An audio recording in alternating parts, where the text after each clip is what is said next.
So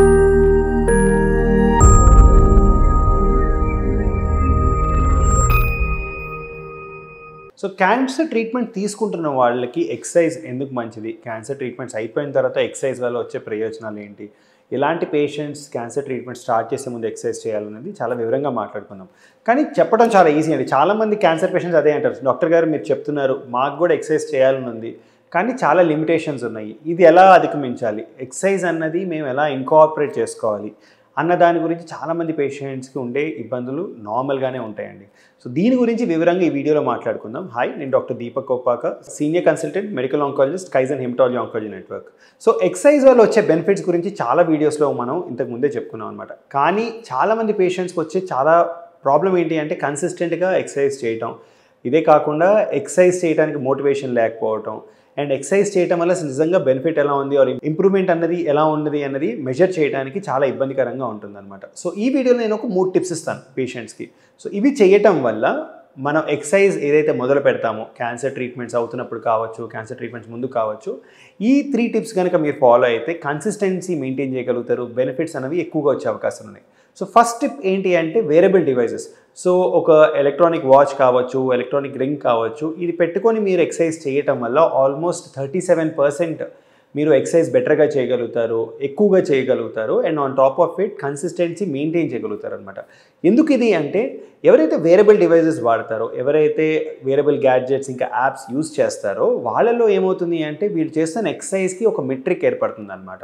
so ఇవాళ అరగంట walk చేశారు, ఆర్ వారంలో వీళ్ళు 150 మినిట్స్ వాక్ చేశారు, అలాంటి ఒక మెజర్మెంట్స్ మనకు ఒకసారి అందుబాటులో రావటం వల్ల మీరు డాక్టర్ని వెళ్ళి సంప్రదించినప్పుడు కూడా డాక్టర్స్ ఇంక్రిమెంటల్గా దీన్ని ఎలా పెంచుకుంటూ వెళ్ళాలి, ఎక్సర్సైజ్లో క్వాలిటీ ఎలా ఉంది అంటే హార్ట్ రేట్ ఎలా ఉంది, ఆక్సిజన్ కన్సంప్షన్ ఎలా ఉంది, ఇదే కాకుండా రెస్పిరేటరీ రేట్ ఎలా ఉంది, సో ఇలాంటి చిన్న చిన్న ఫీచర్స్ కూడా ఇవాళ రోజున ఉన్న చాలా వేరియబుల్ డివైజెస్ మానిటర్ చేస్తున్నాయి అనమాట. సో యాపిల్ వాచ్ కావచ్చు, శాంసంగ్ వాచ్ కావచ్చు, వాటిలో కూడా ఇలాంటి చాలా ఫీచర్స్ రికార్డ్ చేయడం జరుగుతుంది. సో ఇది కరెక్ట్గా కనుక చూస్తే మనకు ఒక సిగ్నల్ వస్తుంది అనమాట, మీరు చేస్తున్న ఎక్సర్సైజ్ ఇంటెన్సిటీ ఎంత ఉంది అని చెప్పేసి. సో ఇలా మనకి ఒక మెట్రిక్, ఒక క్యాల్కులేషన్ కనుక అందుబాటులో ఉంటే దాన్ని ఇంప్రూవ్ చేసుకునే అవకాశాలు చాలా ఎక్కువగా ఉంటాయి. మీకు కూడా ఏమవుతుంది అంటే మీరు ఎన్ని స్టెప్స్, ఒక ఇవాళ 5000 స్టెప్స్ తీసుకున్నారు, రేపు కాన్షియస్గా ఉంటారు, రేపు 7000 స్టెప్స్ తీసుకోవడానికి ఒక మెజర్మెంట్ ఉంటుందన్నమాట. సో ఎప్పుడైనా మనం ఒక యాక్టివిటీని ఒక అవుట్కమ్కి టై చేసాము, దాంతోపాటు దాన్ని కరెక్ట్గా మనం మెజర్ చేసుకుంటూ ముందుకు వెళ్ళామంటే దాన్ని మనం ఇంప్రూవ్ చేసుకునే అవకాశాలు చాలా ఎక్కువగా ఉంటాయి అన్నమాట. సో ఫస్ట్ థింగ్ ఏంటి అంటే మీకు అవైలబుల్గా ఉంది ఆర్ మీరు ఆల్రెడీ ఒక వేరియబుల్ డివైస్ వాడుతున్నారంటే దాంట్లో హెల్త్ డేటాని ఎక్స్ట్రాక్ట్ చేసి రెగ్యులర్గా దాన్ని ఫాలోఅప్ చేసుకుంటాం వల్ల మీరు కన్సిస్టెన్సీ మెయింటైన్ చేయగలుగుతారనమాట. ఫస్ట్ టిప్ ఇది. సెకండ్ టిప్ వచ్చేసి ఏంటి అంటే ఒక గ్రూప్ని ఐడెంటిఫై చేయడం. సో చాలామంది గ్రూప్స్లో ఎక్సర్సైజ్ చేయడం చూస్తూ ఉంటాం అనమాట. జిమ్లో కానివ్వండి, రన్నింగ్లో కానివ్వండి, స్విమ్మింగ్లో కానివ్వండి, చాలామంది ఒక గ్రూప్ లాగా వెళ్తారనమాట. ఎందుకు ఈ గ్రూప్ అంటే కన్సిస్టెన్సీ మనకి కొన్నిసార్లు మిస్ అవుతూ ఉండొచ్చు, ఇన్స్పిరేషన్ మిస్ అవుతూ ఉండొచ్చు, కొన్ని రోజులు మనకి డల్గా అనిపించవచ్చు. ఇలా ఉన్న సందర్భంలో ఏంటంటే గ్రూప్ హెల్ప్ చేస్తుంది. ప్లస్ మీరు కనుక ఒక క్యాన్సర్ సర్వైవర్ గ్రూప్ ఫామ్ చేశారు, మీరు వెళ్తున్న హాస్పిటల్లో మీరు ఎవరెవరితో అయితే chemo day care room share చేసుకుంటారో వాళ్ళతో మీరు ఏమైనా గ్రూప్ ఫామ్ చేయగలిగితే అందరికి కలిసి ఎక్సర్సైజ్ అది చేసే అవకాశాలు ఎక్కువ ఉంటాయి. అండ్ మోరోలెస్ అందరికీ ప్రాబ్లమ్స్ సిమిలర్గా ఉంటాయి అనమాట. కీమోథెరపీ తీసుకున్న తర్వాత వచ్చే వీక్నెస్ కావచ్చు ఆర్ వేరే సైడ్ ఎఫెక్ట్స్ ఉంటాయి కాబట్టి మీరు ఒకరినొకరు అర్థం చేసుకొని మోటివేట్ చేసే అవకాశాలు ఉంటాయి అన్నమాట.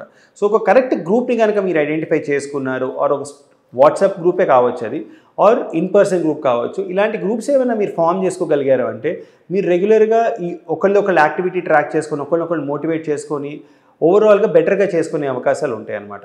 అండ్ అన్నిటికంటే ఇంపార్టెంట్ ఇంకా థర్డ్ పాయింట్ ఏంటి అంటే దీంట్లో ఫ్లెక్సిబిలిటీ. సో మొదలుపెట్టిన వెంటనే ఇంతకుముందు కీమోథెరపీ తీసుకున్నారు, సైడ్ ఎఫెక్ట్స్ నుంచి రికవర్ అవుతున్నారు, సడన్గా 5000 స్టెప్స్ 7000 స్టెప్స్ చేయడం అంటే చాలా కష్టం అవుతుంది. ఆర్ ఫిజికల్ యాక్టివిటీ ఏది చేయాలన్నా కొంచెం కష్టం అవుతుంది. సో కొన్ని రోజులు చాలా బాగుంటాయి, చాలా హెల్తీగా చాలా హ్యాపీగా ఉంటారు, కొన్ని రోజులు ఏమో సైడ్ ఎఫెక్ట్స్ వల్ల డౌన్ అయిపోయి నీరసంగా అనిపించవచ్చు.